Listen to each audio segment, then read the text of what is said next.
les angles tangentiels. Nous allons voir comment tracer un angle tangentiel. Nous verrons ensuite deux propriétés relatives à ce type d'angle. Donc la définition d'un angle tangentiel est la suivante. Un angle tangentiel à un cercle est un angle dont le sommet E est un point du cercle et dont un côté est tangent au cercle, tandis que l'autre côté est sécant au cercle. Nous allons donc commencer par tracer notre cercle au moyen de notre compas pour le faire correctement.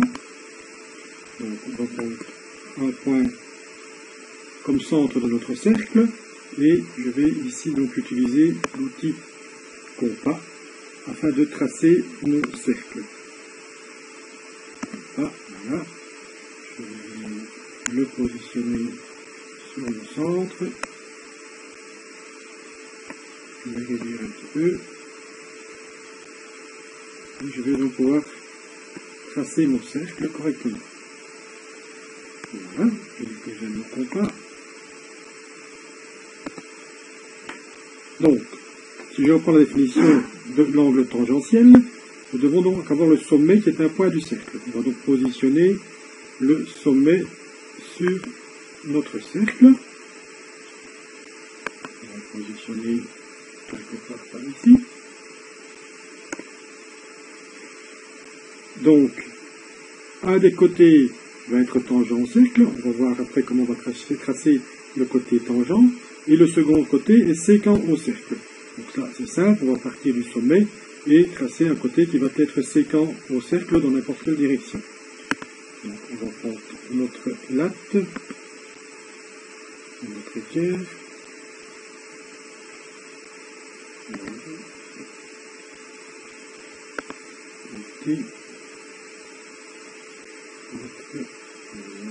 Notre équerre, voilà.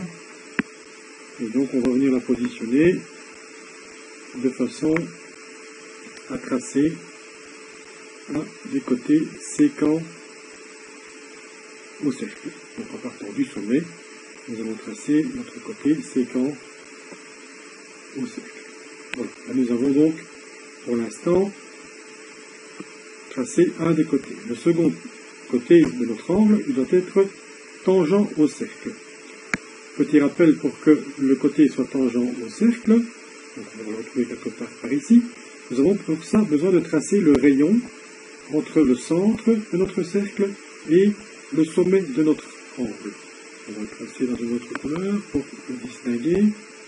Donc pour cela on va réutiliser notre équerre qu'on va faire pivoter de façon à tracer le rayon entre notre centre et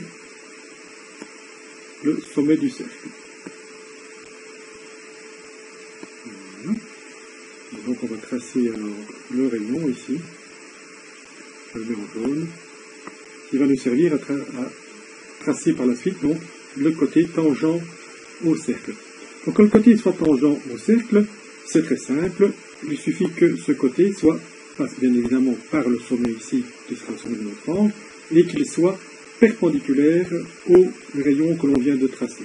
Donc avec notre équerre, eh bien, on va la positionner correctement de façon à obtenir voilà, un côté donc, qui va être perpendiculaire au rayon en question. Donc, si on va tracer le deuxième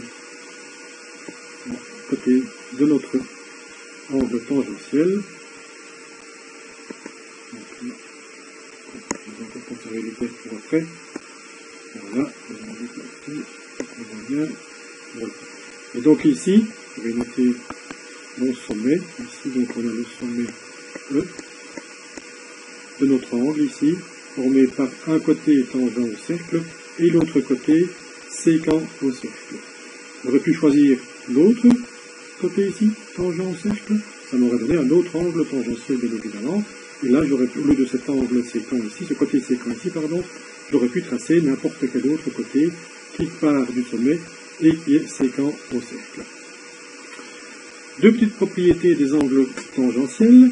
Nous allons avoir la première ici qui nous dit que tout angle tangentiel à un cercle a la même amplitude la même amplitude qu'un angle inscrit à ce cercle interceptant le même arc.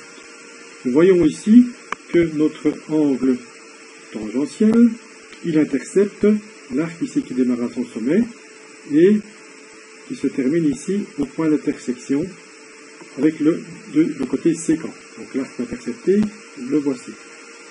Si nous traçons donc un angle inscrit, nous avons vu précédemment qu'un angle inscrit est un angle qui démarre d'un des points du cercle, et que cet angle inscrit intercepte le même arc, donc je vais partir par exemple de ce sommet-ci, et je vais avec mon équerre venir tracer un angle qui va passer donc par démarrer de ce sommet, et qui va intercepter le même arc. Donc, voilà, ici une première partie, un premier côté. Donc, on peut tracer ici un des côtés de notre angle inscrit. Le second côté, il va venir se positionner ici, de façon à intercepter le même arc de cercle que notre angle tangentiel qu'on a tracé précédemment. Donc ici, je peux tracer le second côté de mon angle inscrit. Et donc la propriété, elle nous dit quoi? Elle nous dit que cet angle inscrit que je viens de tracer ici, eh bien, il a la même amplitude, donc cet angle-ci, il a la même amplitude que l'angle tangentiel que nous avions tracé précédemment. Puisqu'il intercepte le même arc que notre angle tangentiel. Et la deuxième propriété, elle nous dit que ici en dessous, voilà, que donc dans un cercle, l'amplitude d'un angle tangentiel, l'angle que l'on vient de tracer, égale la moitié de celle de l'angle au centre interceptant le même arc. Et effectivement, on vient de voir précédemment dans les propriétés qu'un angle au centre qui intercepte le même arc qu'un angle inscrit est le double de celui-ci.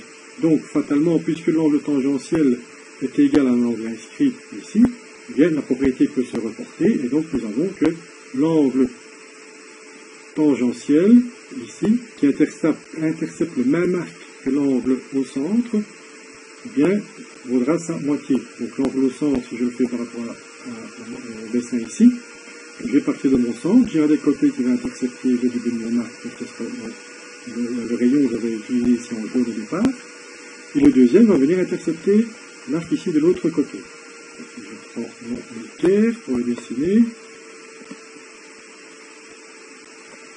Je vais venir positionner mon équerre correctement ici, donc entre mon centre et le deuxième point d'intersection de mon arc. Voilà, je vais le remettre en jaune, ça correspondra au premier côté. Voilà, et donc ici j'ai tracé un angle, comme ça, dans le rapporteur. J'ai tracé ici donc un angle au centre, dont l'amplitude, donc celle que je représente ici de ce côté-ci, vaut le double de l'angle tangentiel qui intercepte ce même arc ici. Et donc vaut aussi le double de l'angle inscrit qui lui-même intercepte ce même arc. Voilà donc pour les angles tangentiels.